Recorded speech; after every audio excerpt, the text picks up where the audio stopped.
ప్రియ శ్రోతలు, ఈరోజు మన పాఠం యాకోబు పత్రిక 4వ అధ్యాయం 13 నుండి 17వ వచనం వరకు వినండి.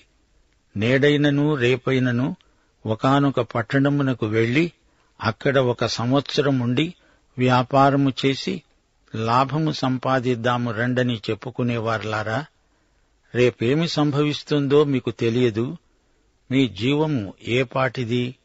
మీరు కొంతసేపు కనబడి అంతలో మాయమైపోయే ఆవిరి వంటి వారే. కనుక ప్రభువు చిత్తమైతే మనము బ్రతికి ఉండి ఇది అది చేస్తామని చెప్పుకోవాలి. ఇప్పుడైతే మీరు మీ డంబములందు అతిశయపడుతున్నారు. ఇట్టి అతిశయమంతా చెడ్డది.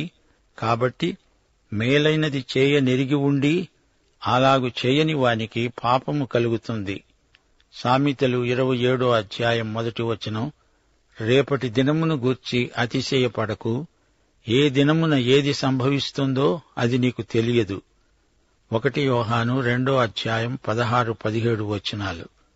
లోకములో ఉన్నదంతా అనగా శరీరాశ, నేత్రాశ, జీవపు డంబము తండ్రి వలన పుట్టినవి కావు. అవి లోక సంబంధమైనవే. లోకము దాని ఆశ గతించిపోతున్నవి. కాని దేవుని చిత్తమును జరిగించేవాడు నిరంతరము నిలిచి ఉంటాడు.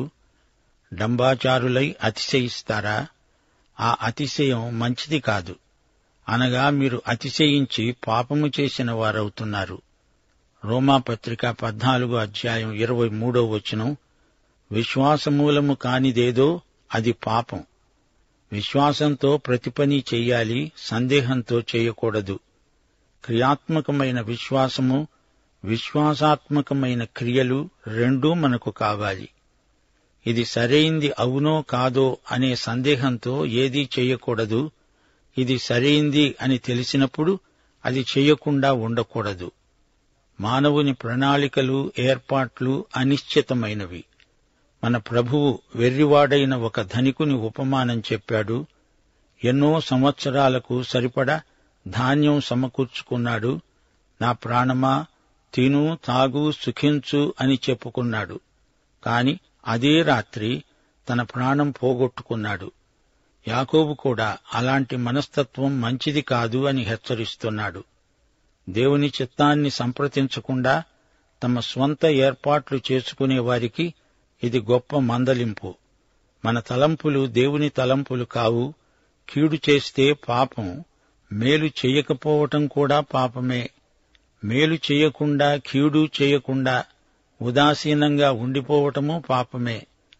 తనకున్న 1 తలాంతును పూడ్చిపెట్టినవాడు ఎవరికీ ఏ హాని, కీడు చెయ్యలేదు గాని అతడు కేవలం నిష్ప్రయోజకుడు అని యజమాని చెప్పాడు. అతడు మేలు చెయ్యలేదు, ప్రయోజనకరమైన కార్యమూ చెయ్యలేదు. లాజరు ధనవంతుడి కథలో ధనవంతుడు లాజరుకు కీడు చెయ్యలేదు, మేలు చెయ్యలేదు. యాకోబు ఈ వాక్య భాగంలో మనుషుల అంచనాలు, వారి స్వార్థపూరితమైన ప్రణాళికలు ఎలా పరిణమిస్తాయో చూపుతున్నాడు. మీలో కొందరు అనుకుంటారు, ఇవాళో రేపో ఫలాని పట్టణానికి వెళ్తాము, అక్కడే 1 సంవత్సరం గడిపి వ్యాపారం చేస్తూ లాభం గడిస్తాము. ఇప్పుడు ఇది వినండి. రేపేమి జరుగుతుందో మీకు తెలియదు. మీ బతుకు ఏపాటిది? మీరు కాసేపు కనబడి అంతలో అంతర్ధానమైపోయే ఆవిరిలాంటి వారే. మీరేమనాలి? ప్రభువు చిత్తమైతే బ్రతికి ఉండి ఇది అది చేస్తాము. అయితే మీ ప్రస్తుత జీవిత విధానం ఎలా ఉంది? డాంబికులై గర్వంగా మాట్లాడుతున్నారు. గర్వం చాలా చెడ్డది. ఎవరైనా సరే తాను చేయవలసిన మేలు తెలిసి కూడా చేయకపోతే అది ఆ వ్యక్తికి పాపం. ప్రియ శ్రోతలు, వింటున్నారా? క్రైస్తవుల్లో సైతం సాధారణంగా కనిపించే సామాన్యమైన పొరపాటు ఇదే. దేవునితో ప్రమేయం లేకుండానే కొందరు తమ కార్యక్రమాలను నిర్ణయించుకుంటారు. దేవుణ్ణి సంప్రదించరు. దేవుని తోడ్పాటు, సహాయం లేకుండానే తమ వ్యవహారాలను చక్కబెట్టుకోగలమనుకుంటారు. వారి ప్రవర్తన, వైఖరి దేవుని పట్ల ధిక్కారమని ఇట్టే తెలిసిపోతుంది. అటివారి బతుకులు గడ్డి పువ్వులాగా గతించిపోతాయి. దావీదు 39వ కీర్తన 5వ వచనంలో అన్నాడు, నా దినముల పరిమాణము నీవు బెత్తెడంతగా చేశావు, నీ సన్నిధిని నా ఆయుష్కాలము లేనట్టే ఉన్నది. ఎంత స్థిరుడైనా ప్రతివాడు వట్టి ఊపిరి వలె ఉన్నాడు. సర్వశరీరులు గడ్డిని పోలినవారు, వారి అందమంతా గడ్డి పువ్వు వలె ఉన్నది. గడ్డి ఎండిపోతుంది, దాని పువ్వు రాలిపోతుంది, అయితే ప్రభువు వాక్యము ఎల్లప్పుడూ నిలిచి ఉంటుంది అన్నాడు భక్త పేతురు. రేపు ఏ ప్రకృతి వైపరీత్యం సంభవిస్తుందో, మనకు ఏ ప్రమాదం ముంచుకొస్తుందో, లేక రేపే ఈ లోకంలో మనకు ఆఖరు రోజేమో తెలియదు. దేవుని చిత్తమైతే అనే మాట ఊతపదంలాగా యాంత్రికంగా అనమని యాకోబు చెప్పటం లేదు. కాని దేవుని చిత్తానికి విశ్వాసులు పూర్తిగా అంకితమైపోవాలి. దేవుని సంకల్పానికి లోబడి ఆయన మనకు చెప్పిందే చెయ్యాలి. దేవునికే లోబడాలి, అపవాదిని ఎదిరించాలి. దేవుని చిత్తము పరలోకములో నెరవేరినట్లే మన జీవితంలో కూడా నెరవేరాలి. దేవుని సంపూర్ణ చిత్తమేదో తెలుసుకొని ఆ ప్రకారం చెయ్యాలంటే విశ్వాసికి రూపాంతరపు అనుభూతి ఉండాలి. మనసు మారి నూతనమవుతూ ఉంటే దేవుని చిత్తమేదో మనకు బోధపడుతుంది. ప్రభువు మనకు నేర్పిన వరవడి, నా చిత్తము కాదు తండ్రి, నీ చిత్తమే నెరవేరునుగాక. నా తండ్రి చిత్తము నెరవేర్చటము, ఆయన పని పూర్తి చేయడమే నాకు ఆహారం అన్నాడు ప్రభువు. కొందరు గర్విష్ఠులై తాము చేసిన వాటిని గురించి, తాము చెయ్యగలమని, చేస్తామని వారనుకునే వాటిని గురించి గొప్పలు చెప్పుకోవడానికి ఇష్టపడతారు. తెలియక వారు ఈ విధంగా ప్రవర్తిస్తున్నారేమో అనిపిస్తుంది. 2 పేతురు 2వ అధ్యాయం 21వ వచనం మనకు గొప్ప హెచ్చరిక. వారు నీతి మార్గమును అనుభవపూర్వకముగా తెలుసుకొని తమకు అప్పగించబడిన పరిశుద్ధమైన ఆజ్ఞ నుండి తొలగిపోవటం కంటే ఆ మార్గము అనుభవపూర్వకంగా తెలియకుండా ఉండడమే వారికి మేలు. విశ్వాసులారా, ఇప్పుడు సరిగా ప్రవర్తించాల్సిన విధానం మీకు తెలుసు. అలా మీరు చేయకుండా మిమ్మల్ని మీరెలా సమర్థించుకోగలరు? సాకులు చెప్తారా? అవి కుంటి సాకులు. మంచి చెయ్యకుండా వదిలేయడమనేది చెడుగు చేసినంత పాపం. శ్రోతలు గమనించండి, భవిష్యత్తు కోసం మనమెన్నో ప్రణాళికలు తయారు చేసుకుంటాము. అవి దేవుని చిత్తం కాకపోతే నెరవేరవు. మన డైరీలో ఏవేవో రాసుకుంటాము. అది దేవుని డైరీతో సరిపోకపోతే రద్దయిపోతుంది, అంతే. రేపు ఏం జరుగుతుందో నీకు తెలియదు, నాకు తెలియదు. దేవునికి తెలుసు గనుక మనకు తెలియాల్సిన అవసరం లేదు. అదే విశ్వాసం అంటే. మన జీవితం ఆవిరిలాంటిది, పొగమంచు వంటిది. ఇప్పుడు కనపడినట్టే ఉంటుంది, అంతలోకే అదృశ్యమైపోతుంది. దాని ఉనికి తాత్కాలికం, క్షణభంగురం, అనిశ్చితం, అస్థిరం. దేవుడు లేని జీవితం అంతే. నిర్దేవ జీవితం ఘోరమైన పరాజయం. దేవుని ప్రమేయం లేకుండా బతికే మనిషి జీవితానికి అర్థమూ పర్థమూ లేదు. ఎందుకు బతుకుతున్నాడో, ఎందుకు చేస్తున్నాడో అతనికే తెలీదు. నిరర్థక జీవితం. క్షణకాలపు జీవితంలో అతడు సాధించేదేమిటి? 70 సంవత్సరాలు, అధిక బలముంటే 80 సంవత్సరాలు. జీవితమంతా బాధలతో, శ్రమలతో నిండి ఉంటుంది. నీటి బుడగ, బుద్బుదప్రాయం. శ్రోతలు, మన జీవితాలను ఆయనకు సజీవయాగంగా ఇప్పుడే సమర్పించుకోవడం మంచిది. మానవునికి తన యందు అతిశయాస్పదమేదీ లేదు. అలా అతిశయించటం దేవుని దృష్టిలో పాపం. చాలామంది క్రైస్తవులు చేసే పాపమొకటుంది. అది పాపమని వారు అనుకోవడం లేదు. గాని దేవుడు అంటున్నాడు, మేలైనది చేయనెరిగి ఉండి మేలు చేయకపోవడం కీడే, అది పాపం. సోదరీ సోదరులారా, మన జీవితకాలం అతి స్వల్పం. అందుచేత అనవసరమైన వివాదాలతో, మత్సరంతో, విద్వేషంతో మీ కాలాన్ని, సమయాన్ని వృధా చేయకండి. అవకాశాలను పాడు చేసుకోకండి. ఉన్నపాటున క్రీస్తు వద్దకు రండి. ఆయన ఎదుట సాష్టాంగపడండి. ఆయనకు మీ జీవితాలను సమర్పించుకోండి. క్రీస్తునందు కొత్త జీవితాన్ని ఆరంభించండి. యోహాను సువార్త 10వ అధ్యాయం 10వ వచనంలో యేసు అన్నాడు, గొర్రెలకు జీవము కలగడానికి, అది సమృద్ధిగా కలగటానికి నేను వచ్చాను. యేసు ప్రభువు మీకు సమృద్ధి జీవమివ్వడానికి సిద్ధంగా ఉన్నాడు. ఆ జీవమును ఇక్కడే ఆరంభించి నిత్యత్వము పర్యంతము కొనసాగించగలవు. ప్రియశ్రోతలు, జ్ఞాపకముంచుకోండి, ఈ పత్రిక యూద క్రైస్తవులను ఉద్దేశించి రాయబడింది. చెదరిపోయిన 12 గోత్రాలకు రాసిన ఉత్తరమిది. వారు క్రైస్తవులయ్యారు గాని వారు యూదులు, జాతిపరంగా వారు యూదులే. వీరికి ఇంకా యూద సమాజ మందిరాలతో సంబంధం ఉంది. క్రైస్తవులైనా వీరు యూద సమాజ మందిరాలకు హాజరయ్యేవారు. సాంఘికంగా ధనికులకు బేదలకు మధ్య ఉన్న అంతరం గొప్ప సమస్యగా మారింది. భక్త యాకోబు ప్రబోధాలు అచ్చం పాత నిబంధన ప్రవక్తల స్వరంలాగే ధ్వనిస్తున్నాయి. శ్రమలలో ఓర్పును అలవరుచుకోవలసిందని యాకోబు హెచ్చరించాడు. అవిశ్వాసులైన యూదులు విశ్వాసులైన క్రైస్తవులను నానా హింసలకు గురిచేస్తున్నారు. యాకోబు క్రైస్తవ నీతి ప్రమాణాలను ఉపదేశిస్తున్నాడు. హీబ్రూ ప్రవచనాలను ఈ పత్రిక కొత్త మలుపు తిప్పింది. భక్త యాకోబు ఒక సిద్ధాంతిలాగా కాకుండా నైతిక ప్రబోధాలు చేసే సంస్కర్తగా మాట్లాడుతున్నాడు. 1 పేతురు పత్రికలో యాకోబు పత్రికలోని మాటలే ప్రతిధ్వనిస్తాయి.